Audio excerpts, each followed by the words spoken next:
Before 1911, the Mona Lisa was not the most famous painting in the world. It was not even the most famous painting in its own room. Tourists walked past it to see larger, louder works. Art students copied it. Guides mentioned it in passing. It hung on a wall in the Louvre in Paris, admired but ordinary. Then, on a Monday in August, somebody took it off the wall and carried it out of the building, and everything changed. The Louvre was closed that day. Monday was cleaning day, when the public stayed out and the workmen moved through the galleries with ladders and buckets and rolls of cloth. In a museum that size, a man in a white smock is not a man. He is furniture. His name was Vincenzo Peruggia. He was 29 years old, an Italian immigrant, a house painter and handyman who had done contract work inside the museum. Among his jobs, he had helped build the protective glass case that covered the Mona Lisa. He knew the room. He knew the hardware. He knew exactly how the painting attached to the wall because he had helped attach it.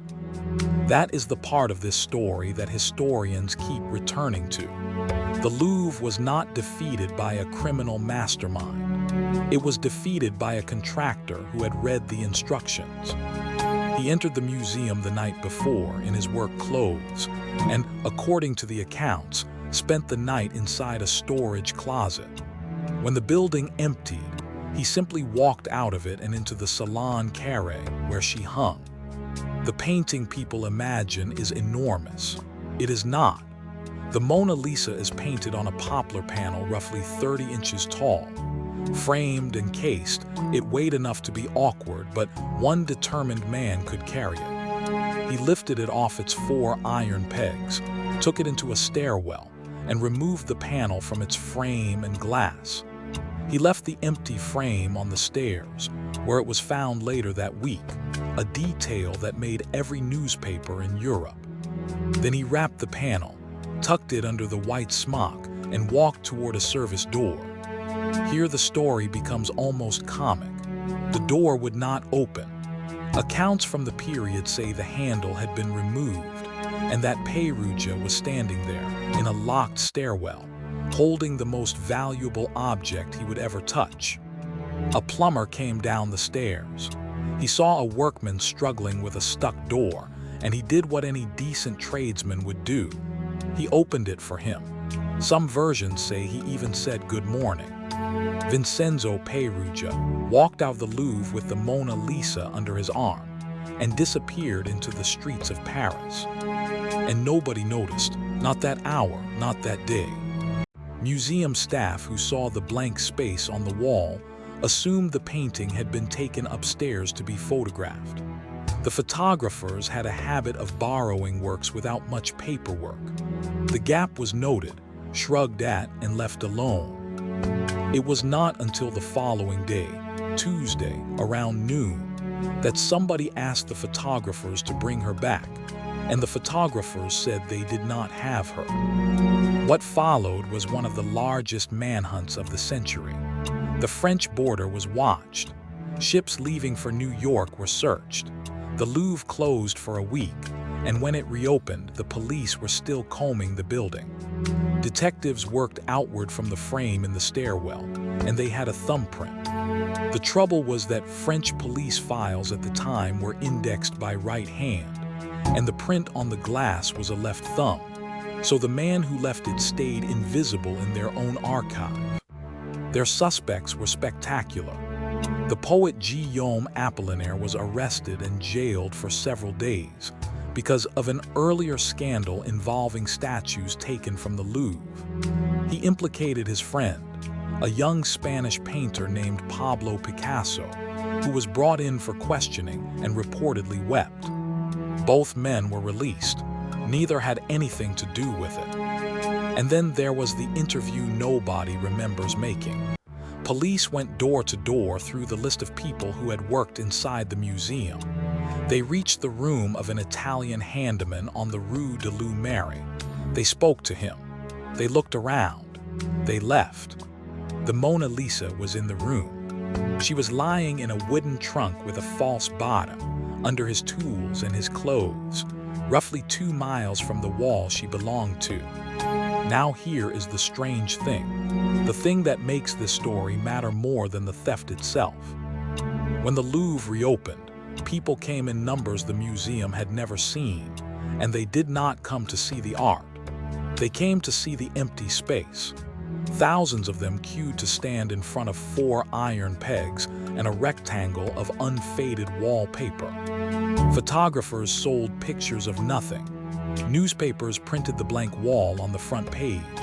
Cartoonists drew her escaping in a taxi, eloping, walking out on France. Songs were written about her. Postcards of the missing painting outsold postcards of paintings that were still there. For 28 months, the most talked about artwork on Earth was one nobody could look at. The man who caused all of this was living quietly with it. He later said his motive was patriotic, that Napoleon had looted the painting from Italy and he was bringing her home. That story is false, and the historians are unusually blunt about it. Leonardo carried the Mona Lisa to France himself in the last years of his life, and the French king bought it. Nothing was stolen from Italy except by Perugia. In November 1913, he wrote a letter to an art dealer in Florence named Alfredo Geri. He signed it, with a confidence that is almost admirable, Leonardo Vincenzo. He asked for $500,000 and said he wanted the painting to hang in Italy. Geri, wisely, agreed to a meeting and brought Giovanni Poggi, the director of the Uffizi Gallery, with him. In a small Florence hotel room, Perugia opened the trunk, lifted the false bottom, and unwrapped the Mona Lisa on the bed. Poggi turned the panel over. On the back were the Louvre's own inventory marks, exactly where they should be. The two men told him the painting needed to be authenticated properly, carried her out of the hotel, and called the police. Vincenzo Perugia was arrested that afternoon, in December 1913, 28 months after he had walked her out of a locked stairwell. Italy did not entirely hate him for it. Parts of the press treated him as a clumsy patriot rather than a thief. He was sentenced to 1 year and 15 days, and he served about 7 months before he was released on appeal. The painting toured Italy like a returning monarch, went home to Paris, and drew 120,000 people in the first 2 days she was back on the wall. Perugia returned to a life of house painting. He served in the First World War, married, opened a paint shop, and died in his 40s. His obituary in the French press was, by some accounts, a single paragraph. The Mona Lisa is now behind bulletproof glass, watched by cameras, seen by roughly 9 million people a year, most of whom get about 30 seconds in front of her before the crowd moves them along. And nearly every one of them is there because of a decision made by a handyman in a white smock, who understood something no art critic had noticed. A painting on a wall is just a painting.